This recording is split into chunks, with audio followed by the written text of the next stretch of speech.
बहुत समय पहले की बात है। एक छोटे से गांव में सुदामा नाम का एक गरीब ब्राह्मण रहता था। सुदामा का जीवन बहुत साधारण था।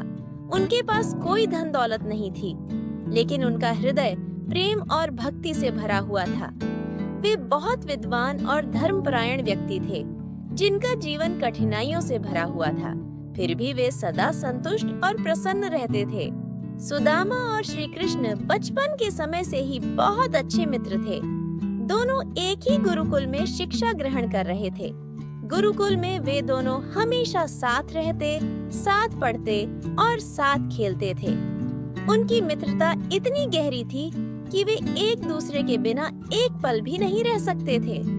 गुरुकुल में रहते हुए सुदामा और श्री कृष्ण ने मिलकर कई ज्ञान की बातें सीखी, जिसमें शास्त्रों और धर्म की गहरी समझ भी शामिल थी। गुरुकुल के दौरान एक बार सुदामा और श्री कृष्ण को उनके गुरु ने जंगल से लकड़ियां लाने के लिए भेजा। दोनों मित्र लकड़ियां इकट्ठा कर ही रहे थे कि अचानक बारिश शुरू हो गई। दोनों बारिश से बचने के लिए एक पेड़ के नीचे खड़े हो गए।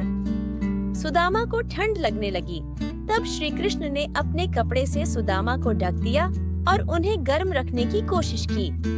उस दिन सुदामा ने महसूस किया कि श्री कृष्ण की मित्रता सच्चे प्रेम और देखभाल पर आधारित है।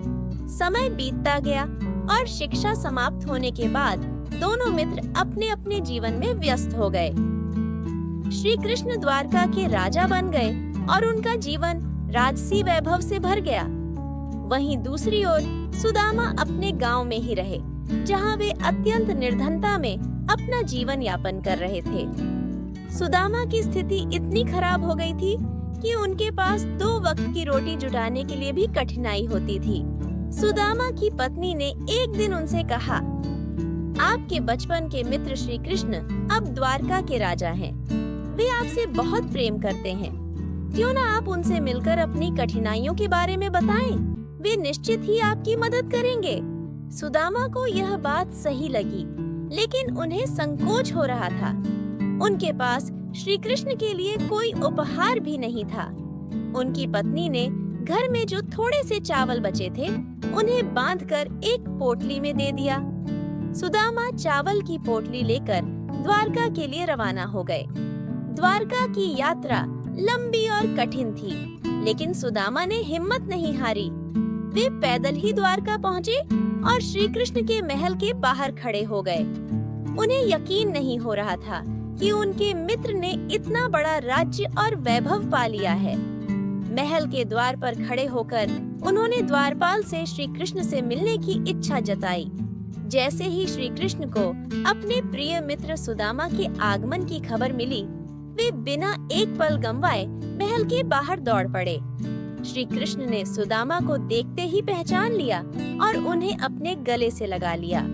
श्री कृष्ण ने सुदामा को महल के भीतर ले जाकर उनके चरण धोए और उन्हें राजसी वस्त्र पहनाए। श्री कृष्ण की आंखों में अपने मित्र के लिए अपार प्रेम और श्रद्धा थी।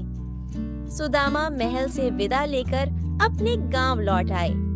जब वे अपने गांव पहुंचे, तो उन्होंने देखा कि उनका पुराना टूटा फूटा घर अब एक सुंदर महल में बदल चुका था। घर के बाहर बड़े बड़े वृक्ष थे, जिन पर सुनहरे फल लगे थे। अंदर जाते ही उन्हें अपनी पत्नी और बच्चों ने घेर लिया। उनकी पत्नी ने उन्हें बताया कि जैसे ही वे द्वारका से लौटे, उनकी सारी गरीबी और कठिनाइयां ये दूर हो गईं। सुदामा ने श्री कृष्ण की इस कृपा को समझा और उनके प्रति आभार व्यक्त किया। उन्होंने महसूस किया कि सच्ची मित्रता धन दौलत या वैभव की मोहताज नहीं होती, बल्कि यह दिल से दिल का संबंध होता है। श्री कृष्ण ने सुदामा की मदद करके एक बार फिर यह सिद्ध कर दिया कि वे न केवल एक महान राजा हैं, बल्कि एक सच्चे मित्र भी हैं।